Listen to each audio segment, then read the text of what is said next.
Assalamualaikum warahmatullahi wabarakatuh. Perkenalkan, nama saya Dia Ayu Puspitasari dengan NIM 202103021181. Di sini saya dari jurusan Ilmu Gizi Fakultas Ilmu Kesehatan Universitas Esa Unggul.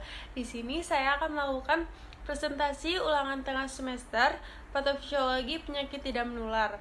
Yang saya hormati dosen pengampu saya Ibu Kairiska Citra Palupi SGZ MS RD. Baik, yang pertama itu ada obesitas pada remaja. Besaran masalah obesitas remaja di Indonesia pada saat ini telah menjadi masalah kesehatan dan berhubungan dengan terjadinya peningkatan penyakit tidak menular. Peningkatan ini disertai pergeseran pola makan yang komposisinya mengandung tinggi lemak, tinggi kolesterol, serta rendah serat, sehingga terjadinya obesitas pada remaja ini sangat berisiko menjadi obesitas pada saat usia dewasa dengan mengkonsumsi soft drink dan fast food. Jadi perilaku makan bagi sebagian besar remaja saat ini itu merupakan gaya hidup. Di antaranya melewatkan sarapan pagi, sering mengkonsumsi fast food dan soft drink. Yang kedua ada penyebab masalah obesitas pada remaja di Indonesia. Jadi pola tidur dan singkat ini sangat berpengaruh terhadap pola makan karena peningkatan grelin dan penurunan leptin, sehingga perlu mengontrol pola tidur anak. Yang kedua itu ada banyak faktor yang turut berperan sehingga pola tidur berubah, seperti pergeseran ke era teknologi maju, informasi, internet, game, gadget, dan lain-lainnya. Yang C ada jelaskan parameter antropometri. Di sini ada parameter indeks antropometri yang umum digunakan untuk menilai status gizi anak. Ada indikator berat badan, tinggi badan, IMT, lila, lingkar pinggang, dan masih banyak lagi. Oke, di sini ada biokimia, yaitu penilaian status gizi dengan biokimia, yaitu pemeriksaan yang diuji secara laboratorium yang dilakukan pada berbagai macam jaringan tubuh, seperti jaringan tubuh diantaranya itu yaitu darah, urin, tinja, dan juga beberapa jaringan tubuh seperti hati dan otot. Sedangkan yang klinis, yaitu pemeriksaan klinis meliputi pemeriksaan fisik secara menyeluruh termasuk riwayat kesehatan.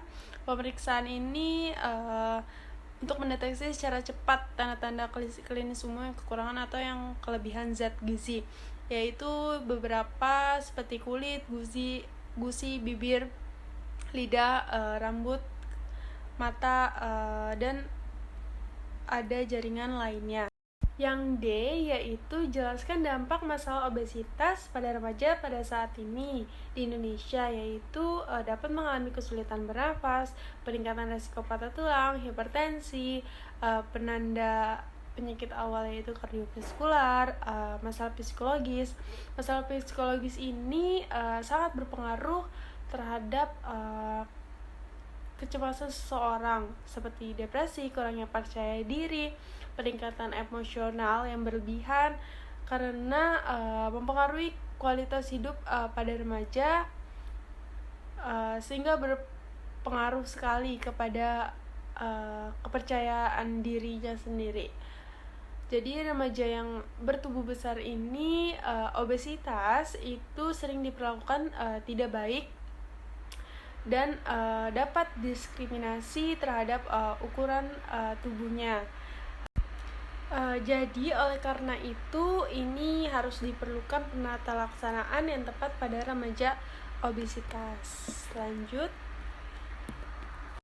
Yang kedua itu ada diabetes tipe 2 kehamilan. Yang pertama, besaran masalah. Jadi pada dasarnya komplikasi ini timbul akibat dari kadar gula darah tinggi yang tidak terkontrol dalam jangka waktu yang lama, sehingga bisa dideteksi adanya komplikasi setelah menderita DM lebih dari 5 tahun. Tipe DM ini sendiri yang banyak menimbulkan komplikasi, yaitu DM tipe 2 serta gestational diabetes pada ibu dan bayi, GDM. Semua ibu hamil dianjurkan untuk menjalani pemeriksaan untuk melihat adanya diabetes mellitus tipe 2. Namun waktu itu jenis pemeriksaannya bergantung pada faktor resiko yang dimiliki oleh ibunya. Jadi tingkat komplikasi secara langsung ini berhubungan dengan kontrol glukasa wanita sebelum konsepsi dan selama masa hamil, dan komplikasi dipengaruhi oleh keberadaan komplikasi diabetes sebelumnya. Komplikasi mitral umumnya terjadi sehubungan dengan kehamilan diabetes yang meliputi aborsi spontan, hipertensi akibat kehamilan. Yang B itu ada faktor risiko. Jadi faktor risiko diabetes mellitus ini meliputi adanya obesitas, adanya riwayat diabetes mellitus gestasional sebelumnya, glukosuria, adanya riwayat keluarga sebelumnya dengan diabetes, abortus berulang, adanya riwayat melahirkan dengan cacat bawaan atau bayi lebih dari 400 gram, dan adanya riwayat preeklamsia. Data biokimia. Jadi data biokimia ini dapat diperoleh dari dokumen yang telah ada, yaitu data dari laboratorium di dalam rekamedik. Jadi data biokimia ini dapat digunakan untuk penunjang penegakan diagnosis gizi, adanya kayak kadar gula, pengecekan kadar gula, dan lainnya. Dampak dari kehamilan diabetes tipe 2 yaitu kelahiran dini secara prematur. Gula darah tinggi meningkatkan resiko ibu melahirkan lebih awal dari tanggal perkiraan. Serta yang kedua ada kadar gula darah dengan tidak terkontrol sewaktu hamil juga meningkatkan resiko si kecil terlahir cacat. Sebab kadar gula darah itu yang terlalu tinggi di tubuh janin membuat proses pembentukan organ-organ tubuh janin, membuat bayi yang lahir itu dan ibu mengidap diabetes, diantaranya cacat tulang belakang, dan munculnya lubang di jantung dan bibir sumit. Yang ketiga itu ada gagal ginjal akut atau kronik. Besar masalahnya itu adalah perubahan gaya hidup menyebabkan terjadi pergeseran dari penyakit menular menjadi penyakit degeneratif yang dapat berkembang menjadi penyakit terminal. Salah satunya adalah gagal ginjal akut yang dapat berkembang menjadi gagal ginjal kronik (GGK).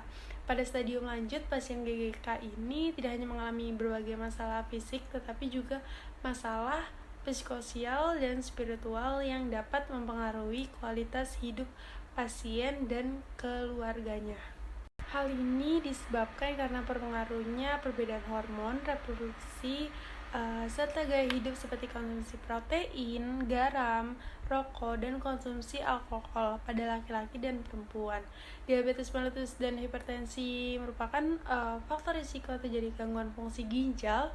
Hasil analisis menunjukkan bahwa responden dengan diabetes mellitus berisiko 2,5 kali lebih besar untuk terjadinya gagal ginjal kronik dibandingkan yang tidak DM. Hal ini dikarenakan kadar gula dalam darah tinggi akan mempengaruhi struktur ginjal. Yang C, jadi diagnosis cedera ginjal akut ini masih menjadi masalah pada saat ini.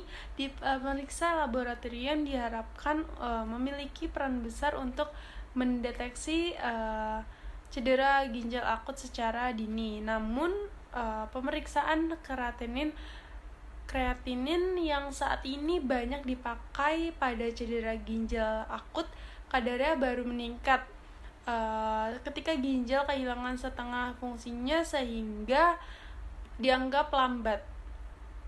Dan biomarker tersebut cukup menjanjikan untuk mendeteksi cedera gagal ginjal akut ini secara dini, sehingga perlu dipahami secara cepat dan tepat.